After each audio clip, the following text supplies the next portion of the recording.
Welcome to the Learning Minds podcast, the official podcast of Peshawar Medical College. I'm your host, Wahab Zia, a proud member of the class of 2025. Join me as we dive into the world of medical innovation, uncover insights from the leading experts, and explore the inspiring journeys of those shaping the future of healthcare and research. In this episode, we are honored to welcome Professor Dr. Muhammad Irfan, a renowned figure in psychiatry and mental health. He is the chair of the Department of Mental Health and Psychiatry at Peshawar Medical College and the director of research at Prime Foundation. Dr. Irfan holds key international roles, including president-elect of the World Association of Cultural Psychiatry, and has pioneered culturally adapted interventions in mental health, particularly in low and middle-income countries. A prolific researcher with numerous publications in top-tier journals, Dr. Irfan has contributed significantly to global psychiatry and behavioral sciences. Today, we will discuss his journey in psychiatry, his leadership in research, and his vision for the future of the field. We are really grateful to have you, Dr. Irfan. Thank you very much. Thank you very much for having me here. It's an honor to come to my alma mater all the time. So I'm looking forward to our discussion today. All right. Dr. Irfan, back in 90s, psychiatry was often less popular than other medical specialties. What inspired you to choose psychiatry during that time? As for the specialty is concerned, since I graduated in 2002, the selection process came afterwards. Of course, after the house job and internship, that you may call it. So it came afterwards. But when I was deciding, this was, I think, my medical school time. And if I see in retrospect, I was always interested in the neuroanatomies and psychopharmacologies. But when I came to the community health sciences part of medical school curriculum, I was astonished to see that a lot of work in community, or now I would call it public health because I'm also a designated professor of public health as well, is based on something that is everything related to psychology or psychiatry. And this made me come very close to mental health in general.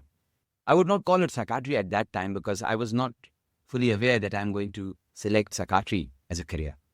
However, mental health in general, which sometime embarked on things related to neurology or neural part of the brain, I would say, in looking at the retrospect, was there. It was when I started my clinical work in the house job or internship that I realized that, and my seniors also realized, that my dealing with the patient style is different from the routine dealing in a medical unit. I was doing my house job internship in a medical unit to start with.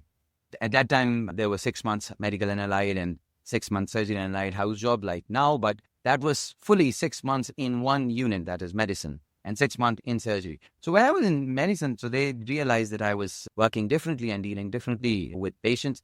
And I was, of course, very involved with the patient care than just diagnosing and treating patients. And this has transformed my way of thinking in many ways. And you can also say that this has also imparted my ways towards research as well. So this has been something that you can say as a start. However, when I was taking this as a specialty choice, then there were some obstacles and hurdles as well. But that we can discuss sometime. Or maybe you can, you can ask me about it if you have the time. Oh, that's great. Our next question is quite similar, which is every career has its challenges, especially in the field like psychiatry. So what obstacles did you encounter early in your psychiatry career and how did you overcome them? So as I was mentioning, I'm glad that it went that way. The obstacles that were in the career, the foremost obstacle was to take this as a career. So at that time, when you were to tell someone that you are interested in psychiatry and you want to take this as a career, they would question your mental health first. That are you sane enough to decide to take psychiatry as a specialty? Because at that time, unfortunately, this was a thought that only those people who have tried their luck in other fields and have not been successful, they end up in minor specialties like psychiatry as an alternate thought. So when I was convinced that I'm going to go in psychiatry, I was forced with this thought that why not anything else? You can do better in other things. Why are you taking this? At this moment, I must tell you that except for my father, who was very open about it, and we said, whatever you want to do, all others, they, in one way or the other, tried to convince me to let go of psychiatry and take something else. This might include those who were closer to mental health themselves. But we are talking about stigma to patients nowadays.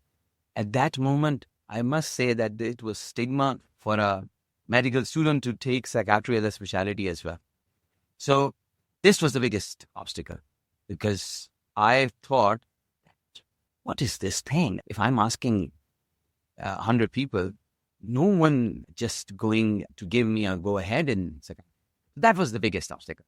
Other than that, there were other obstacles which we come across nowadays as well. There will be less opportunities in some specialties where you have lesser opportunities to get the training and get along with your future specialty direction. These are common obstacles that we used to have. One last would be the stigma thing, and that is, it is still there, much reduced, where it is quite high now. So the stigma was that patients would try to conceal themselves while visiting your OPD or while visiting you in your office in psychiatry, so that other people might not know. So this was quite high at this time. I'm still aware of the fact that this still happens, but at that time that was really high. So these were some of the challenges that I think of at the moment that I faced starting this career in psychiatry. And how did you overcome them? So first, very straightforwardly, I asked myself, and I still do that every now and then, that what do I want to do? What will make me happy? What is the one thing that will make me go in a direction where it gives me its own drive? And I thought, this is it. I want to do that. If everyone is not interested or they don't give me the green signal, why would I think that way? Why not think differently? So that's the overcoming part of it. The overcoming part of the last, the middle one, I'm sure administrative problems still exist. Sometimes the challenges of getting specialty trainings are less. That is something that we will always have. Sometimes people will be more, sometimes slots will be more, and there will be a contrast. The last one is still an attempt. We are still trying to increase the awareness, to make the stigma as less as possible. And that is where we are working. Mental health is on the priority for people now. I think times have changed, things have improved, but this does not mean that there is no room for further improvement. This means that we can improve it further. So all up for it, geared up. I'm always looking forward to our young generation to work on that, to be partner with them, and to move in the right direction. Because if we convince one, we consider them as an ambassador to convince many more. This is what I feel we should be doing, and I'm trying my bit in this direction. That's really inspiring. Despite having all those obstacles, still opting for your own career. That's great. Now, Dr. Irfan, my next question is, how has the field of psychiatry changed since you first started practicing? What key aspects drew you to the specialty, and how have they evolved over time? The change that I have seen in the last 20 years or so, the change has come in many ways, not in psychiatry, but in general as well. That the opportunities of diagnosing and treatment are multiplied. Plus, the focus is much more on the holistic approach and not just pinpointing a diagnosis and just focusing on the pharmacological avenues to work on it, right? So if we say that there is this holistic approach, I was talking about it earlier as well, that we are now talking about integration in each and everything. So now it has become more integrative. This integration has helped in many ways. One, in alleviating stigma, because when there is integration, so less stigmatic. Second, how would I say that? This is something I wanted to elaborate. Now, a lot of physical illnesses are coupled with psychiatric problems, right? Previously, these two were considered on a very side ends. Now, the gut-brain axis, the somatic symptomatization of psychiatric disorders, these are all in consideration while we deal with these patients. Not only us, but with the passage of time, our colleagues in sister specialties, they have also realized the importance and they have also embarked on the journey, right? Also, internationally speaking, we are looking at the perspectives of genetic level diagnostics and further researches in many ways that have changed and evolved the specialty. So this is a big change that I feel. Similar to that, as I was explaining, the focus is not only on medication. The psychopharmacology is not the only thing that we are considering. Non-pharmacological interventions that involve psychosocial approaches, these are also in consideration.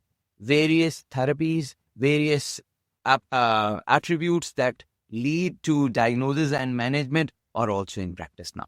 We talk about a lot of therapies. We talk about cognitive behavior therapy. We talk about other therapies that work, eye movement desensitization, reprocessing. So these are all in practice now. And other than that, involvement of family, involvement of peers, these are considered.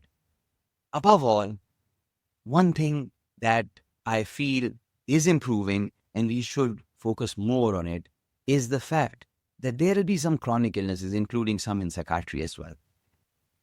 The focus on improving the quality of life is something that people are considering now, and this should be considered even more. So these are some changes that I could say that I've been seeing in the last 2 decades or so. All right, sir. Human behaviors, and you have been considered as an expert of the behavioral sciences as well. So how do you approach behavior and problem solving in your practice? Can you share any memorable experiences that highlight the importance of understanding human behavior and addressing the mental health challenges? Mental health cannot be separated from behavior. That is why whenever we talk about the name of a department, they say it is psychiatry and behavioral sciences. Or for elaboration, my department is mental health, psychiatry, and behavioral sciences. So this means that behavior is an integral part of being mentally healthy. So I have always been of the opinion that if we have to see someone in a disturbed way, we need to look at the perspective of their behavior, because this will be obvious in their behavior. Once that is there, this means that there is something that is changing their behavior. There are two possible options. One, there is something organic. Of course, for organic, we need to rule out the organic causes and treat them accordingly. If that is not organic or inorganic, then this means it based on psychological aspects. Then we need to work on the psychological aspects and the root causes of those psychological aspects that have caused that. Unless we know about the root cause of a problem, how can we solve that problem? This is something that has always been my consideration and my practice. And that is where I always talk to people, whether in my clinical practice, whether talking to my students, whether talking to my residents, whether talking to my colleagues. I've always been of the opinion that first, find out the problem. If you find out the problem, the solution becomes half done.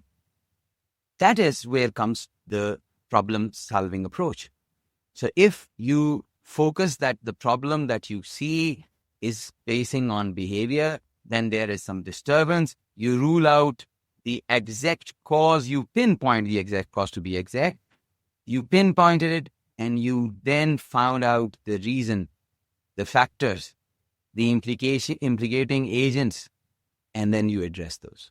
And that is where you lead to problem solving. This is, I believe, something that we always consider. As far as the example is concerned, I mean, there can be a lot of examples starting from very basics, starting from the basics of behavioral development. The behavior development starts from very beginning, and then it shapes up into someone's personality. And we think about someone doing one activity in a particular way. And if we are judgmental, we will say, why is that happening? Or why someone is doing that? Or if our approach is the one that I'm referring to, the problem solving, then we would say that we need to find out something to help him. And that's where we tend to find out the reason behind it. So in our practice, we commonly see people having problems with obsessional tendencies. We would think of, and this is very common that we think of, that why this is happening. What has led them to have these tendencies? And these reasons will give us the opportunity to find out the cause. Examples can be many in other ways as well. Problem-solving approaches are differently pronounced. For example, for someone having problems dealing with their peers, with their family members. So problem-solving approaches will be how to deal with them in a better way. The most recent recall that I can have is the approach that I always feel fond of is to ask someone to fit in someone else's shoes and think of their dealing with you as they are dealing with you, but you put yourself in their shoes and see how will you deal with yourself if you were in their shoes. And if we consider that there are genuine problems that someone is having, then whether this is possible that we give them the advantage of having a handicap. Have you played golf? Oh, yeah. Okay. I have not played in real, but I have played in like the Right. outs- So when you start a golf game, everyone starts with a different handicap. Yeah. Why is that? This is because at the beginning, they want everyone to be at the same level. So if you in life consider that someone that you have a conflict with or you have a problem with is not able to do something, can you give them the handicap of starting at a different level? Can you think of the aspect that this is what their shortcoming is? If someone has a shortcoming, has a handicap, they are not capable of doing something, can you give them the edge? Can you feel that empathy that you have been talking about? If you can do that, problems are solved. That's great. That's such a great discussion, Dr. Irfan. The audience will love to hear this in the podcast. Dr. Irfan, you have made significant contributions to psychiatric research alongside your clinical practice. How do you balance these two aspects of your career, and what do you envision for the future of psychiatric research? Balance is a difficult task. That's an honest answer. Because when you work here, and the time when I started my research journey, that's quite a long journey. My first research project, as for most, will be the fourth year research project that we normally do with community health sciences. That is 2.5 decades ago. So my research journey was a long one in terms of the possibility of the opportunities that we used to have at that time. Very scarce. But we kept on because of our interest. And I got my first publication when I was doing my house job internship. So this was somewhat unique at that time. People would not consider that. And I became the editor of a journal in exactly 2 decades' time by now.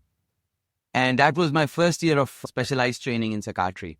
So that was astonishing as well, because the challenge was my close friends and people who knew me, and they would ask me, why are you doing this?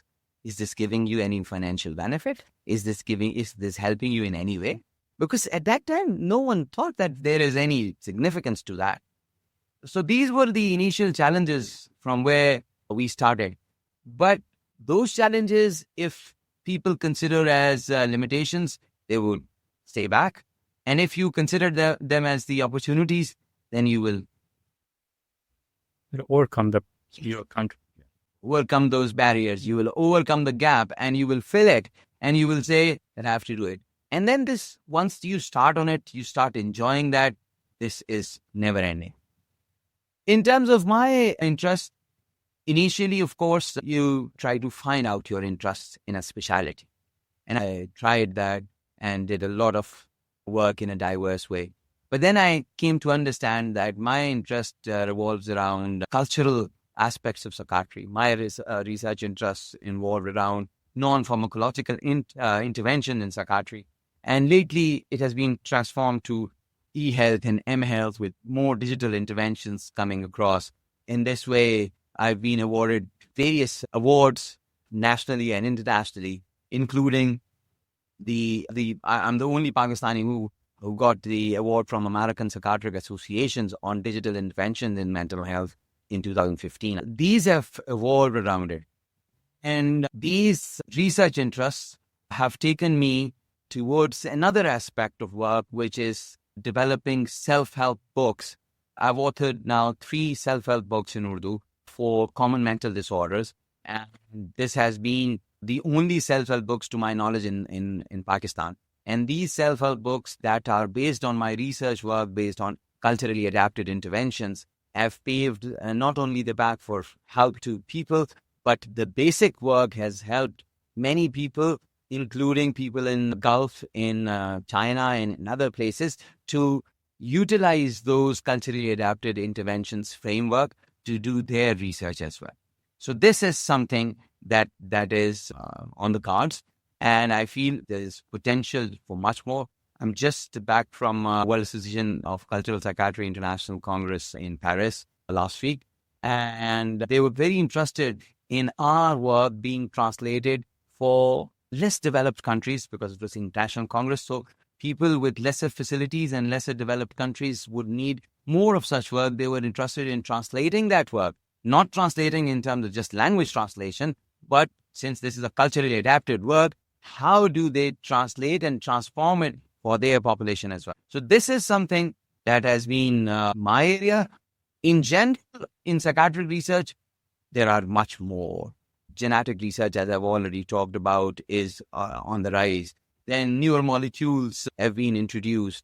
With artificial intelligence, a lot of work that is based on the interpolation of further aspects, further variables is on the cards. So sky's the limit. There is a lot that is happening and will happen. That's great. Dr. Irfan, you have held prominent roles in various international and European Asian societies, including leadership positions in academic publishing and as editor-in-chief of several prestigious journals. These roles have surely enhanced your professional experience. Could you share how these opportunities came about and how your involvement in these international communities has influenced your career? So I must admit that they have shaped me to what I am at the moment. Of course, they've helped a lot in shaping me. Come along, these will be separate stories because I've been working on diverse areas, and these diverse areas would not be just for the roles in a leadership position or something, but these came all the way along. I'm currently, as you introduced me, I'm the president-elect, the only Pakistani to be, or I would say, the only non-European, non-Asian, non-American person to be the president-elect of World Association of Cultural Psychiatry. And I never thought about, more than a decade ago, there was a congress where I was invited to present my culturally adapted intervention work. I went there and presented my work, did a workshop.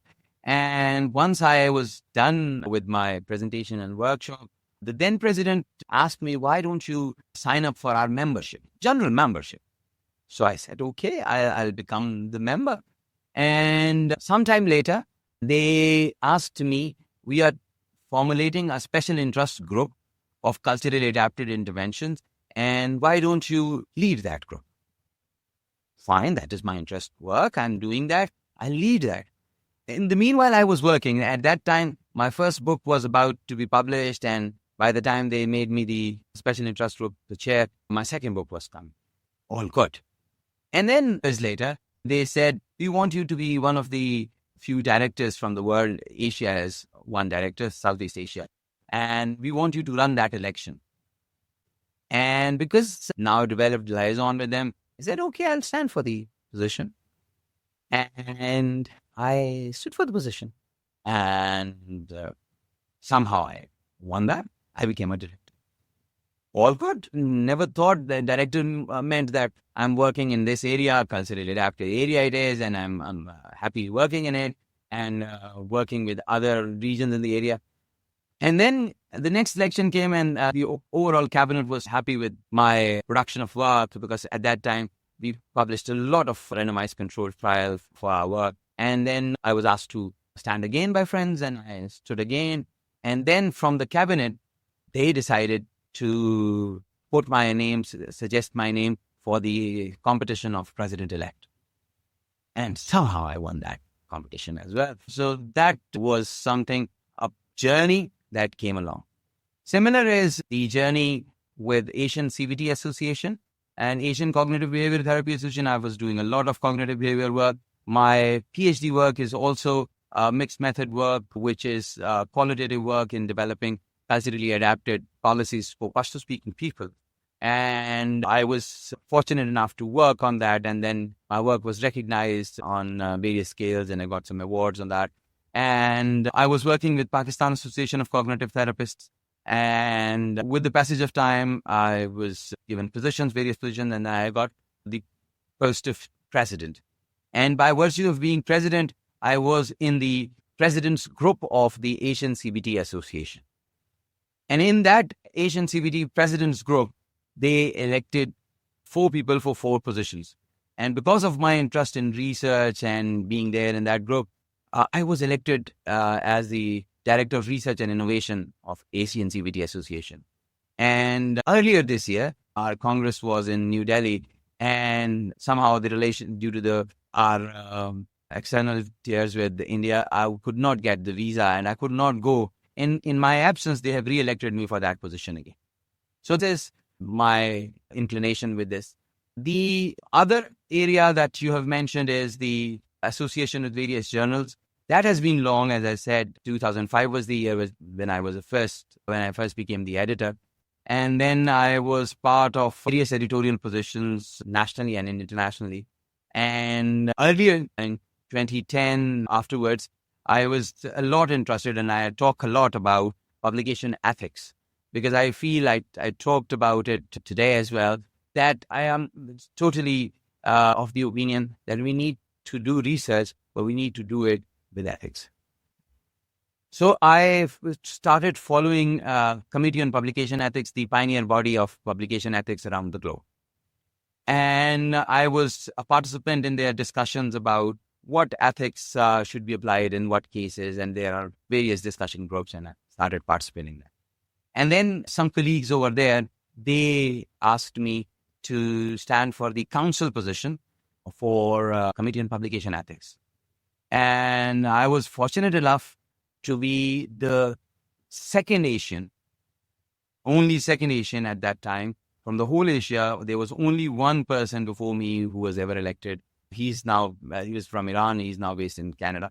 So I became the second Asian to be the council member of Committee on Publication Ethics. And this went on, and I was part of World Association of Medical Editors and Eastern Mediterranean Association of Medical Editors as a member. And then various positions in the Pakistan Association of Medical Editors as well. And currently I'm serving as the president of Pakistan Association of Medical Editors. So this is another aspect that I've been following. And there can be a few more, but the list will be somewhat long. So I'll stop here. So these have been the journeys and my association with the various aspects of my interest. These are all my interests. I cannot say that my only interest is A or B or C. These are all my interests. And that's why I feel that God has been kind, that I've been successful, because I was following my interest only. I was not saying that this is for this purpose, this is for that purpose. These are my interests. I wanted to go on in my interest and give it my best shot. And when you give your best shots, sometimes it becomes obvious that your best shot is obvious to other people as well. And then people give you the credit. So there it is. It's all about not letting the opportunity go off. That's true. But I would say that it's more about doing your things. If you just say that there is a position, I'll apply for it and I'll go for it, but you're not ready with your homework, your spade work at the beginning, I would not say that you are okay to go for that opportunity. Because if you go for that opportunity and people will see that on what basis he's here for that opportunity, then you will be at a loss.